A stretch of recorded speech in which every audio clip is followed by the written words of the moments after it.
ओम नमः शिवाय। जय श्री राम। पौराणिक युग में कई ऐसे भक्त थे जिनके लिए स्वयं भगवान धरती पर उतरने और उन्हें अपना आशीष देकर स्वयं को गर्वान्वित मानते थे। ऐसे ही एक भक्त थी सबरी। सबरी का असली नाम सरवना था। यह भील समुदाय के सवर जाति के संबंध रखती थी। इसी कारण कालांतर में उनका नाम सबरी हुआ। इनके पिता भीलों के मुखिया थे, जिन्होंने सरवना का विवाह एक भील कुमार से तय किया था। लेकिन आदिवासियों की एक प्रथा थी, किसी भी अच्छे कार्य से पहले जानवरों की बलि दी जाती थी। इसी प्रथा को पूरा करने के लिए सबरी के पिता सबरी के विवाह के एक दिन पूर्व 100 भेड़ बकरियां लेकर आए।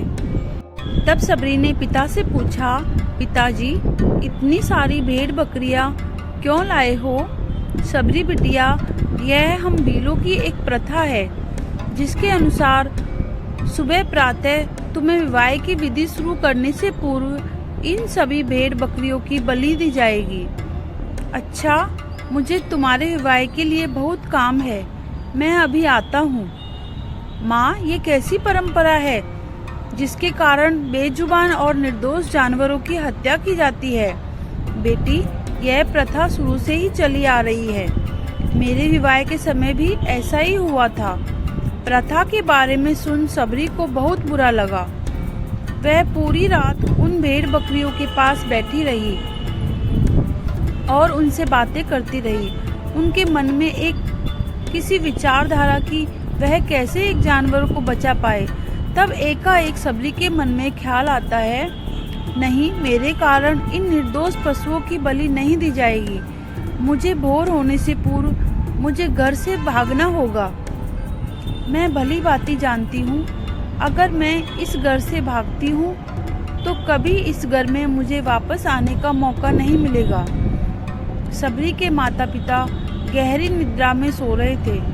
सबरी उनको आखिरी बार प्रणाम करके घर से निकल जाती है, जिसके बाद सबरी एक घने जंगल में पहुंचती है। सबरी जंगल में भटक रही थी, तब उसने शिक्षा प्राप्ति के उद्देश्य से कई गुरुवरों के आश्रम में दस्तक दी। लेकिन सबरी तुच्छ जाति की थी, इसलिए उसे सभी ने धुतकार दिया। तुझ में इतना साहस कि तू हमसे शिक्षा ग्रहण करने के लिए आई है? तू एक तुच्छ जाति की है, भील कन्या है, इसलिए हम तुझे शिक्षा देकर स्वयं को पाप के भागी नहीं बना सकते। तू अभी के अभी आश्रम छोड़कर चली जा। तेरे लिए इस आश्रम में कोई स्थान नहीं है।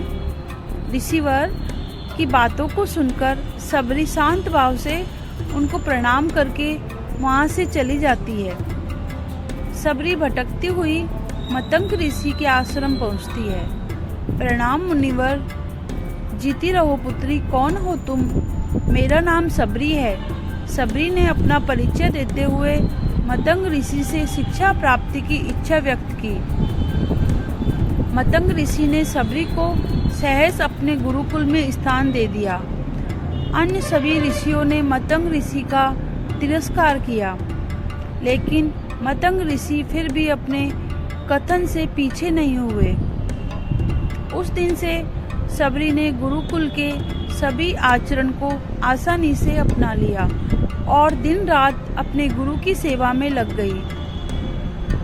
सबरी जतन से शिक्षा ग्रहण करने के साथ साथ आश्रम की सफाई, गौशाला की देखरेख, दूध धोने के कार्य के साथ साथ सभी गुरुकुल के वासियों के लिए भोजन बनाने के कार्य में लगी रहती थी। कई वर्ष बीत गए। गुरु भक्ति से बहुत प्रसन्न हुए मतंग ऋषि का शरीर दुर्बल हो चुका था, इसलिए उन्होंने एक दिन सबरी को अपने पास बुलाया और कहा, पुत्री, मेरा शरीर अब दुर्बल हो चुका है, इसलिए मैं अपनी देह यहीं छोड़ना चाहता हूँ। लेकिन उससे पहले मैं तुम्हें आशीर्वाद देना चाहता हूँ। बोलो पुत्री, तुम्हें क्या चाहिए? हे गुरुवर, आप ही मेरे पिता हैं। मैं आपके ही कारण जीवित हूँ, इसलिए आप मुझे अपने साथ ही ले जाए। नहीं पुत्री, तुम्हें मेरे बाद मेरे आश्रम का ध्यान रखना है। तुम जैसी परायण शिष्य को अपने कर्म का फल मिलेगा। एक दिन भगवान राम तुमसे यहाँ मिलने आएंगे और उस दिन तुम्हारा उद्धार होगा और तुम्हें मोक्ष की प्राप्ति होगी। इतना कहकर मतंग ऋषि अपनी देह त्याग कर समाधि ले लेते हैं। उस दिन से सबरी हर रोज प्रातः उठकर बाग जाती है, ढेर सारे फूल इकट्ठा करती है, सुंदर सुंदर फूलों से अपना आश्रम सजाती है। सबरी को भगवान राम के आने का कोई निश्चित दिन नहीं पता था। उसे केवल अपने गुरुवर की बात पर यकीन था, इसलिए वह रोज राम के इंतजार में समय बिता रही थी। वह रोजाना यही कार्य करती थी। एक दिन सबरी आश्रम के पास के तालाब में जल लेने गई। वहीं पास में एक ऋषि तपस्या में लीन थे। जब उन्होंने सबरी को जल लेते देखा तो उसे अछूत कहकर उस पर एक पत्थर फेंककर मारा। उसकी चोट से बहकर रक्त की एक बूंद से तालाब का सारा पानी रक्त में बदल गया। तुझ अछूत के रक्त से इस तालाब का जल अपवित्र हो गया। तूने पाप किया है, तू पापीन है। मेरे क्रोध से बचना है तो इसी क्षण यहाँ से चली जा। ऋषि के कटु वचन सुनकर सबरी रोते हुए आश्रम में चली गई। उसके जाने के बाद ऋषि फिर से जप करने लगे। उसने बहुत से जतन किए, लेकिन वह तालाब में भरे रक्त को जल नहीं बना पाए। उसमें गंगा, जमुना सभी पवित्र नदियों का जल डाला, लेकिन रक्त जल में नहीं बदला।